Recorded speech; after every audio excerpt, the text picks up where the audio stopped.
नमस्कार छात्राओं, मैं डॉक्टर रंजीता गर्ग, सहायक आचार्य समाजशास्त्र, सेठ मुरलीधर मानसिंगका राजकीय कन्या महाविद्यालय भीलवाड़ा। पिछले वीडियो में हमने सांख्यिकीय माध्य के अर्थ को समझा था। हमने ये भी समझा था कि सांख्यिकीय माध्य किस प्रकार से केंद्रीय प्रवृत्ति या सेंट्रल टेंडेंसी निकालने में हमारी मदद करता है, जिससे एक विशाल जो तथ्य का समूह हमारे पास होता है, उसमें से हम वो जानकारी प्राप्त कर सके जिसके आधार पर हम किसी भी अनुसंधान का निष्कर्ष निकाल सकते हैं।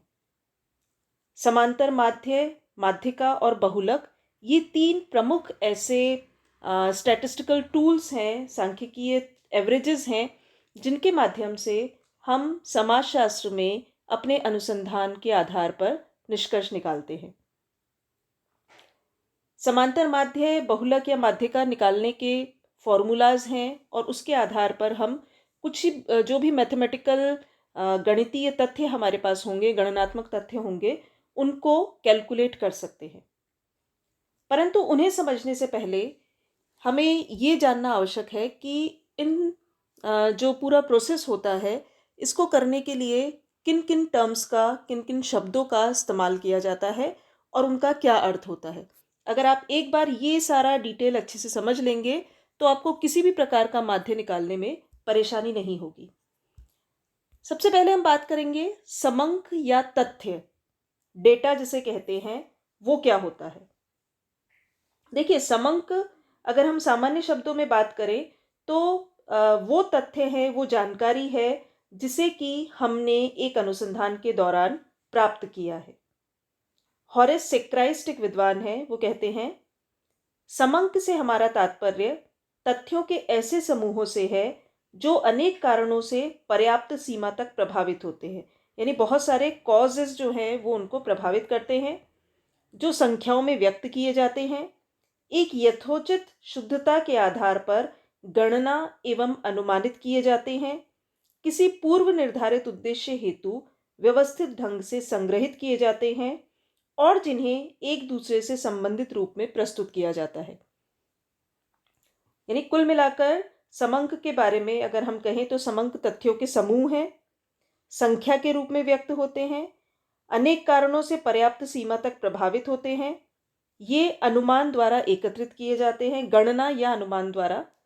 समंकों के संग्रहण में शुद्धता होनी चाहिए, एक निश्चित उद्देश्य के लिए संग्रहित किए जाते हैं, इनका संग्रहण व्यवस्थित ढंग से किया जाता है और ये परस्पर संबंधित होते हैं। परस्पर संबंधित किस प्रकार से होते हैं? जब हमने टेबुलेशन सीखा था, सारणीकरण हमने जब किया था, तो हमने ये देखा था कि एक टेबल में आने वाली चीज़ किस प्रकार से दूसरी टेबल में या दूसरे कॉलम में आने वाली चीज़ को प्रभावित करती है या उससे किस प्रकार से संबंधित है। तो समंक कुल मिलाकर एक तथ्य है, जानकारी है, जिनके माध्यम से हम किसी अनुसंधान में आगे बढ़ते हैं। तथ्यों के प्रकार की अगर हम चर्चा करें तो मोटे तौर पर अगर हम बात करते हैं तो गुणात्मक तथ्य और संख्यात्मक तथ्य।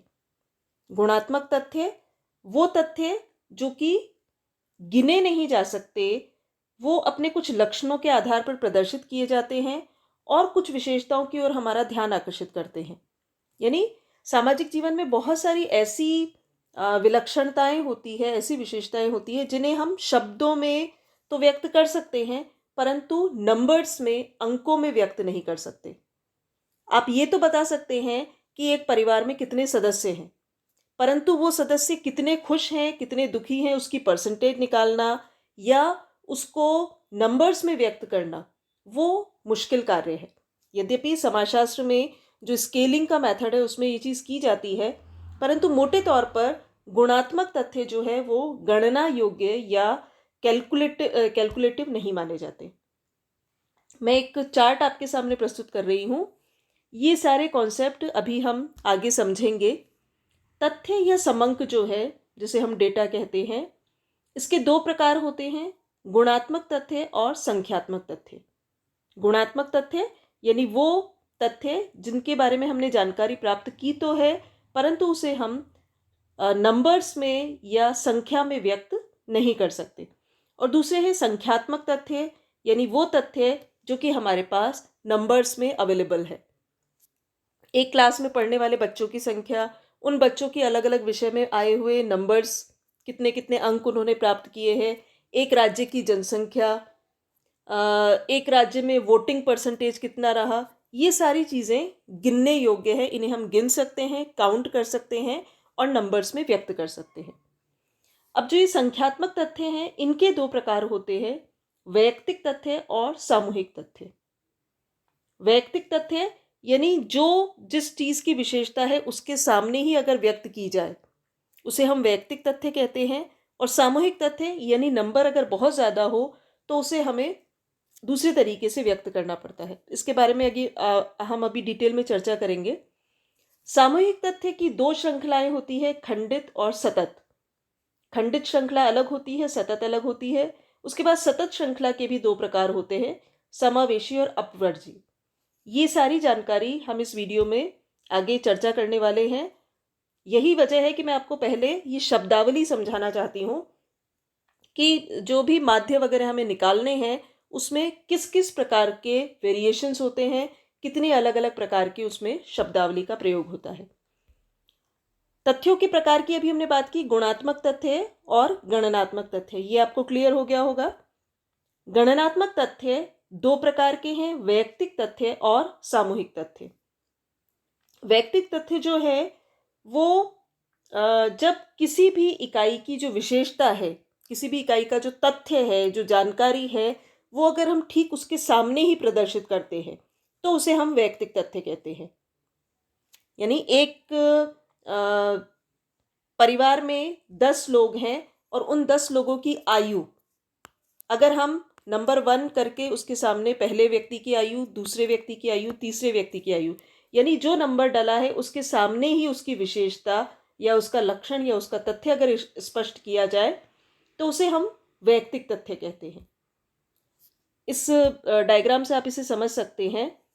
जैसे एक क्लास में जो बच्चे हैं उनकी हाइट यहाँ पर दी गई है, तो संख्या 1 यानी 1 नंबर पे जो भी बच्चा होगा, चाहे वो रोल नंबर वाइज है, चाहे वो अल्फ़ाबेटिकल है, जिस भी आधार पर है, तो एक नंबर का जो बच्चा है उसकी हाइट है 155 सेंटीमीटर, 2 की 153, 3 की 168।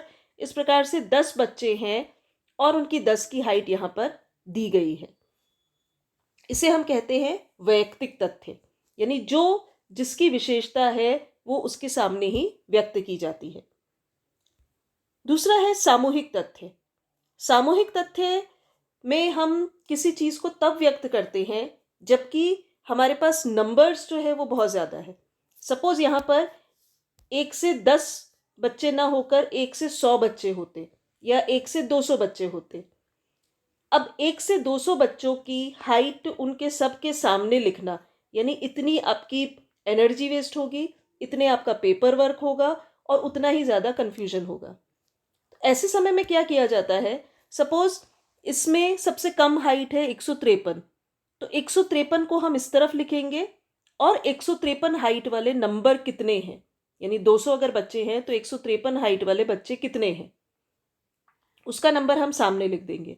उसके बाद 155 हाइट वाले बच्चे कितने हैं, 157 हाइट वाले बच्चे कितने हैं, इसे हम कहते हैं सामूहिक तथ्य। जैसे एक एग्जाम्पल दिया गया है कि एक क्लास में अगर कुछ बच्चों के मार्क्स डिस्कस करने हैं, सपोज ये 30 नंबर इसमें हाईएस्ट दिख रहा है, यानी 1 से 30 मार्क्स, 30 नंबर का कोई पेपर था, वो प्राप्त करने वाले बच्चों की संख्या सामने दी गई है, यानी कितने बच्चों ने कितने कितने अंक प्राप्त किए। तो यहाँ पर 24 अंक प्राप्त करने वाले 4 बच्चे थे, 23 अंक प्राप्त करने वाले 6 बच्चे थे, 22 अंक प्राप्त करने वाले 10 बच्चे थे। अगर हम इन नंबर्स को, यानी जो बच्चों के कितने टोटल स्टूडेंट्स हैं उसका 1 से लेकर लास्ट तक अगर हम उसके सामने ही लिखते तो हमारे लिए एनालिसिस करना थोड़ा मुश्किल हो जाता। अभी इसको देखते ही हम समझ सकते हैं कि सबसे ज़्यादा 22 नंबर जो है वो सबसे ज़्यादा बच्चों ने प्राप्त किए, यानी 22 नंबर प्राप्त करने वाले बच्चों की संख्या सबसे ज़्यादा है। इसे हम कहते हैं सामूहिक तथ्य। आपको क्लियर हो गया होगा। वैयक्तिक तथ्य जिसमें किसी व्यक्ति की जो भी विशेषता है वो उसके सामने ही लिखी जाती है, यानी 1 नंबर वाले बच्चे को 24 नंबर मिले, 2 को 23 मिले, 3 को 20 मिले, अगर वो उस तरीके से लिखा जाए तो वो वैयक्तिक तथ्य है।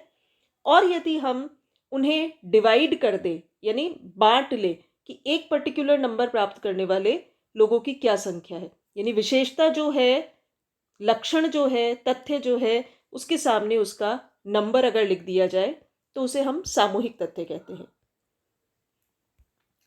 सामूहिक तथ्य में दो प्रकार की श्रृंखलाएं होती है। एक होती है खंडित श्रृंखला और दूसरी है सतत श्रृंखला।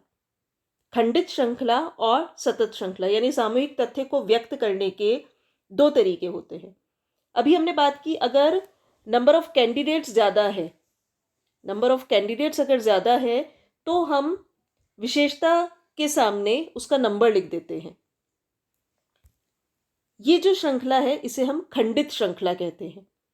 यानी यहाँ पर नंबर क्योंकि हमारे पास 30 तक ही हैं तो इसे हम खंडित श्रृंखला में व्यक्त कर सकते हैं। 24 नंबर कितने बच्चों ने प्राप्त किए, यानी विशेषता का अगर नंबर बहुत वाइड गैप में ना हो तो उसे हम खंडित श्रृंखला के रूप में व्यक्त कर सकते हैं। परंतु अगर जो विशेषता है, सपोज ये 30 नंबर के बजाय ये 200 नंबर का पेपर होता, अगर ये 200 नंबर का पेपर होता और किसी बच्चे के 15 नंबर है, किसी के 18 नंबर है, वहां से शुरुआत होते होते 198 भी होते, 197 भी होते, 155 भी होते, 156 भी होते, सपोज यही नंबर आपके पास बहुत सारे हो जाते, वहां पर हम समावेशी श्रृंखला का प्रयोग करते हैं, सतत श्रृंखला का प्रयोग करते हैं। सतत श्रृंखला में हम क्या करते हैं, हम उनको ग्रुप्स में बांट देते हैं। 0 से 10 नंबर प्राप्त करने वाले बच्चे, 10 से 20, 20 से 30, 30 से 40, 40 से 50, ये सतत श्रृंखला है। यानी जो एक कंटिन्यूएशन में एक कंटिन्यूअस जो श्रृंखला चलती है उसे हम सतत श्रृंखला कहते हैं। सतत श्रृंखला के भी दो प्रकार हैं, समावेशी और अपवर्जी। समावेशी श्रृंखला यानी इंक्लूसिव सीरीज का मतलब होता है जब जो दोनों लिमिट्स हैं किसी श्रृंखला की वो उसमें इंक्लूड हो। इस उदाहरण से आप इसे समझ पाएंगे। सतत श्रृंखला आप समझ गए होंगे जब आपके पास नंबर बहुत सारे हों, विशेषता के बहुत सारे नंबर हों, तो हम उसे सपोज जैसे 10 से 34 तक का आंकड़ा है तो 10, 12, 13, 14, 15, 16, 17 इस तरीके से अगर आप लिखते 34 लोगों के नाम, मतलब 34 नंबर्स आप वहां पर मेंशन करते, उसकी बजाय हम क्या करते हैं, उसे ग्रुप्स में डिवाइड कर देते हैं। उसे हम सतत श्रृंखला कहते हैं कि 10 से 14, 15 से 19, 20 से 24। इसे व्यक्त करने के दो तरीके होते हैं। सतत ये समावेशी श्रृंखला है, इंक्लूसिव सीरीज है। इसमें 10 से 14 यानी इसमें दोनों नंबर इंक्लूड है, और 10 से 14 अगर आप फिंगर्स पे गिनेंगे तो टोटल 5 हो जाते हैं, 10, 11, 12, 13, 14। इसमें 10 भी इंक्लूड है और 14 भी इंक्लूड है। इस तरफ वाला जो नंबर है 10 जो है उसे हम कहते हैं लोअर लिमिट L1 और 14 को हम कहते हैं L2। 15 L1, 19 L2। ये इंक्लूडेड का मतलब होता है कि ये वो श्रृंखला है जिसमें L1 और L2 दोनों इंक्लूड है। दूसरा होता है सतत श्रृंखला का ये जो दूसरा प्रकार है वो है अपवर्जी श्रृंखला। अपवर्जी श्रृंखला में हम नंबर्स तो इस प्रकार से लिखते हैं 10 से 15, 15 से 20, 20 से 25, 25 से 30, 30 से 35।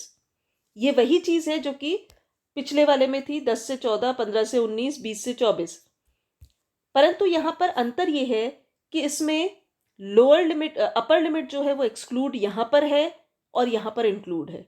यानी 10 से 15 में हम लिख 10 से 15 रहे हैं, लेकिन या तो लोअर लिमिट या अपर लिमिट इन दोनों में से एक चीज उसमें एक्सक्लूड होगी, क्योंकि 10 से 15, 15 ऊपर भी आ रहा है, फिर 15 अगली श्रेणी में भी आ रहा है। तो इसका मतलब एक जगह उसे काउंट करना है, दूसरी जगह नहीं करना। इस श्रृंखला में हमने 15 को L2 पर एक्सक्लूड किया है, यानी हम 10 से 15 लिख रहे हैं, परंतु इसे हम गिनेंगे 10, 11, 12, 13, 14, 14 तक ही गिनेंगे। 15 को हम नीचे इंक्लूड करेंगे और यहां पर 20 एक्सक्लूड होगा। तो यहां हम काउंट करेंगे 15, 16, 17, 18, 19 तक। 20 नीचे आएगा, 20, 21, 22, 23, 24 तक। 25 नीचे आएगा, 25, 26, 27, 28, 29 तक। तो इस प्रकार ये अपवर्जी श्रृंखला कहलाती है, एक्सक्लूसिव सीरीज कहलाती है। परंतु ये दोनों जो हैं ये सतत श्रृंखला के ही प्रकार है, इंक्लूसिव सीरीज और एक्सक्लूसिव सीरीज।